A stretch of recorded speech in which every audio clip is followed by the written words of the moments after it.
अब पुतिन का काला हमला शुरू हो चुका है। पुतिन के नए हमले को काला रंग इसलिए दिया गया क्योंकि पुतिन के सामने एक ऐसा दुश्मन है जो अंधेरे में लड़ने के लिए तैयार है और पुतिन ने उसे रोकने के लिए एक ऐसी रणनीति अपनाई है जो ज़ेलेंस्की को चारों खाने चित्त कर सकती है।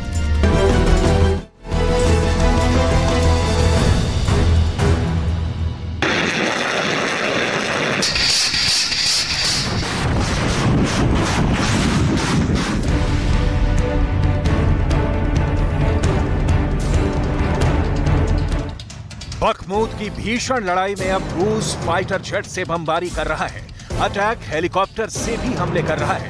तोप और टैंक की बारी तो बाद में आ रही है। पुतिन ने इस वक्त बखमूत में आखिरी रुकावट को रौंदना शुरू कर दिया है, लेकिन ज़ेलेंस्की का इरादा कुछ और है। ज़ेलेंस्की अब बखमूत पर मर मिटने के लिए तैयार बैठे हैं। वो बखमूत को अगस्त में नहीं, जुलाई में जीतना चाहते हैं। बखमूत के काउंटर अटैक में अब हजारों लाशें गिरने का डर है। सवाल है कि क्या इस बार बखमूत में लड़ने खुद उतरेंगे ज़ेलेंस्की? यूक्रेन से बहुत ही खतरनाक वीडियो आए हैं। इन वीडियो को देखकर साबित हो गया कि ज़ेलेंस्की ने काउंटर अटैक बहुत तेज कर दिया है। इसके पीछे नाटो की धमकी भी है और पुतिन का खौफ भी। ये वो मोर्चा है जहां ज़ेलेंस्की की सेना को हार या फिर मौत, दोनों में से एक चीज को चुनना है। ज़ेलेंस्की के सामने खाई है, पीछे कुआं है, दोनों तरफ ज़ेलेंस्की का नुकसान तय है। ज़ेलेंस्की दोनों तरफ से फंस गए हैं।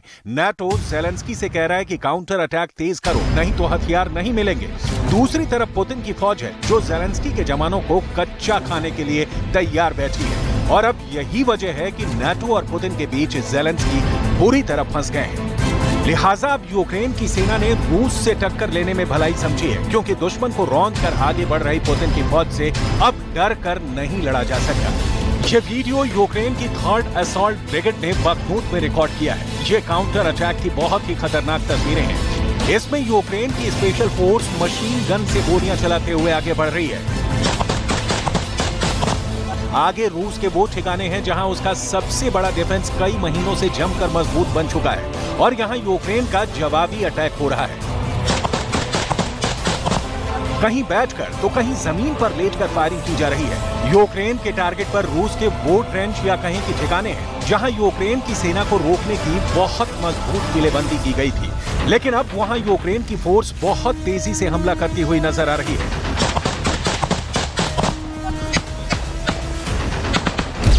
ज़ेलेंस्की ने अपनी बहुत ही खतरनाक मानी जाने वाली फोर्स 80वीं एयरबॉर्न ब्रिगेड को फिर से बखमूत में उतार दिया है।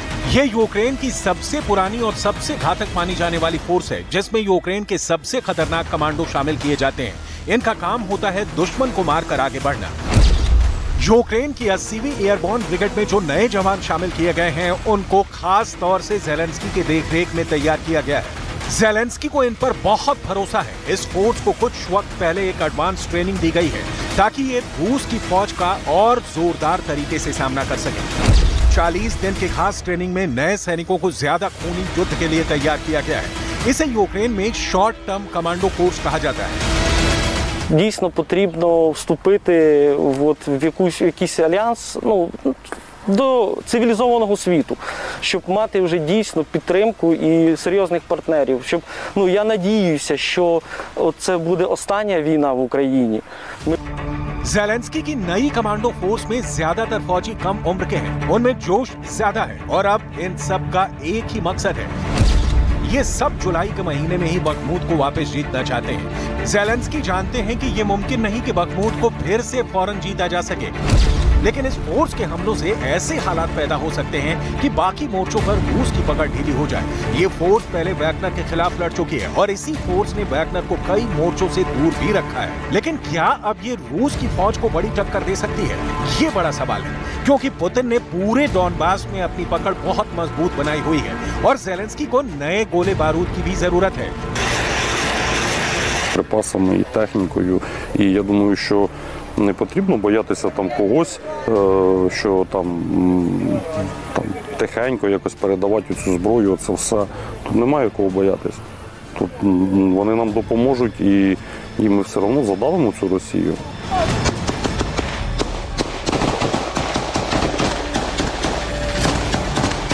देखा जाए तो युद्ध में बड़े बड़े दावे किए जाते हैं, ऐसा हर दौर में हुआ है, इसलिए रूस के दावों को भी बहुत ध्यान से आंकने की जरूरत है। लेकिन जो तस्वीरें यूक्रेन से मिल रही हैं, उससे पुतिन के दावों को पुख्ता माना जा रहा है, क्योंकि पुतिन अब ज़ेलेंस्की के टैंक्स को भी जहां देख रहे हैं वहां उनका खात्मा कर रहे हैं। पुतिन का आत्मविश्वास बढ़ गया है और अब वो कीव पर भी दोबारा हमले की बात करने लगे हैं। पुतिन ने कीव पर फिर बड़े अटैक की एक तरह से चेतावनी जारी कर दी है। इस वक्त रूस और यूक्रेन के बीच करीब 1100 किलोमीटर लंबा मोर्चा खिंचा हुआ है और ये खार्किव से लेकर खेरसोन तक का इलाका है, जहां बीच में बखमूत से लेकर दक्षिण में नीप्रो के आसपास दोनों तरफ यूक्रेन और रूस की फौज एक दूसरे की जान लेने की कोशिश कर रही है।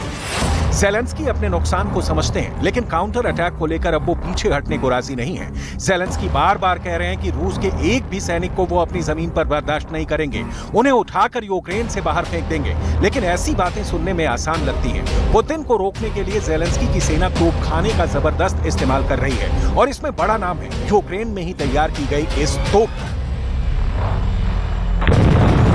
ये है 2S-22 बोहडाना होवित्ज़र। ये 155 मिलीमीटर का गोला दागती है। इस तोप की रेंज 43 किलोमीटर तक है, यानी 43 किलोमीटर के दायरे में रूस की फौज इस तोप का शिकार बन सकती है। बोहडाना तोप 1 मिनट में 8 गोले तक दाग सकती है। ये एक अच्छा फायरिंग रेट है, खास तौर से इसलिए क्योंकि गोले दागने के बाद इसकी लोकेशन फौरन बदली जा सकती है, ताकि रूस से जवाबी कार्रवाई होने से पहले ये अपना ठिकाना बदल ले और फिर नई लोकेशन से हमला शुरू किया जा सके। Ворог стягує сили на напрямки, він хоче все-таки закріпитися, але ми йому цьому не дамо, тому що будемо працювати, хлопці напередку, їх так же само, вони чекають артилерію, і ми будемо працювати, скільки нам треба буде, аби давали снаряди західні партнери, тому що це 155-й, а в Україні, як я знаю, що їх не виготовляють. Тільки від них залежить, як час. ये ज़ेलेंस्की को जोश में भर देने वाली तस्वीरें हैं, इसमें कोई शक नहीं। लेकिन यूक्रेन के हौसले जब पस्त होते देखते हैं तो अमेरिका से मदद मिल ही जाती है। यूक्रेन को तोप के गोलों की जरूरत है और अब उसने नाटो के आगे 1 लाख गोलों की डिमांड रखी है। ये आसान नहीं है, लेकिन ज़ेलेंस्की के पास कोई और रास्ता भी नहीं है। हालांकि अमेरिका से अब क्लस्टर बम वाली मदद यूक्रेन को खतरनाक बना सकती है।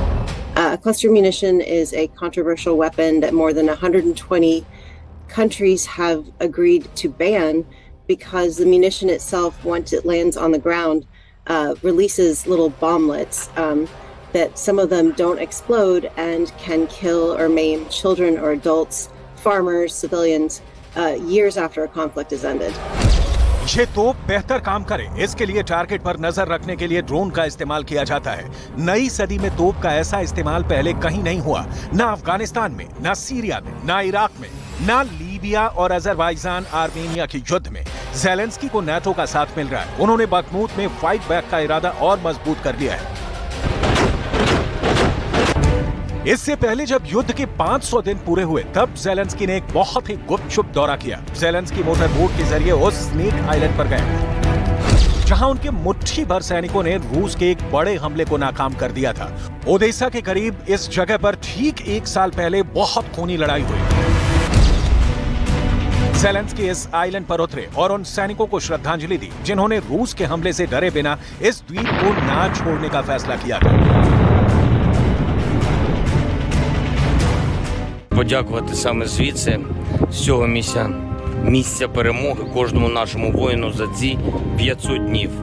Наші Збройні сили, наша розвідка, Нацгвардія, наші прикордонники, Служба безпеки України, Національна поліція, наші зв'язківці, наш народ. Я дякую всім, хто б'ється заради України.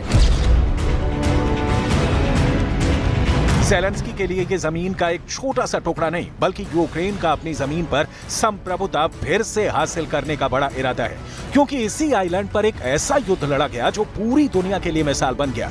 तब स्नेक आइलैंड पर यूक्रेन के 13 नौसैनिक तैनात थे। तब दूसरी तरफ काला सागर में रूस का ताकतवर जंगी जहाज खड़ा हुआ था। रूस के वॉरशिप से रशियन कमांडर यूक्रेन के नौसैनिकों से सरेंडर करने की बात कर रहे थे। इस युद्ध में शुरुआत से ही स्नेक आइलैंड एक रहस्यमयी जगह रही है। दुनिया में जो लोग इसके बारे में नहीं जानते, उनको ये भी बताया गया कि यहाँ सांप पाए जाते हैं, लेकिन ये सच नहीं है। यूक्रेन का स्नेक आइलैंड फुटबॉल के 20 मैदानों जितना बड़ा द्वीप है और यहाँ हमेशा फौज की तैनाती रही है। अभी यहाँ आम लोगों की कोई आबादी नहीं है। यहाँ से यूक्रेन का करीबी तट 35 किलोमीटर दूर है। यहाँ से काला सागर के उस रास्ते पर कंट्रोल किया जा सकता है जहाँ से यूक्रेन के ओदेसा पोर्ट तक का रास्ता है। जब से यूक्रेन को हिमार्स जैसे नए हथियार मिले, स्नेक आइलैंड पर रूस का टिकना मुश्किल हो गया और भारी नुकसान के खतरे को देखते हुए उसे ये आइलैंड खाली करना पड़ा। पुतिन के लिए ये बहुत शर्मिंदगी थी। ये यूक्रेन युद्ध में रूस की पहली हार थी, क्योंकि स्नेक आइलैंड पहला ऐसा मोर्चा था जहां से पुतिन को पीछे हटना पड़ा। ज़ेलेंस्की की फौज ने पुतिन को इस फ्रंट पर बुरी तरह बेइज्जत कर दिया था।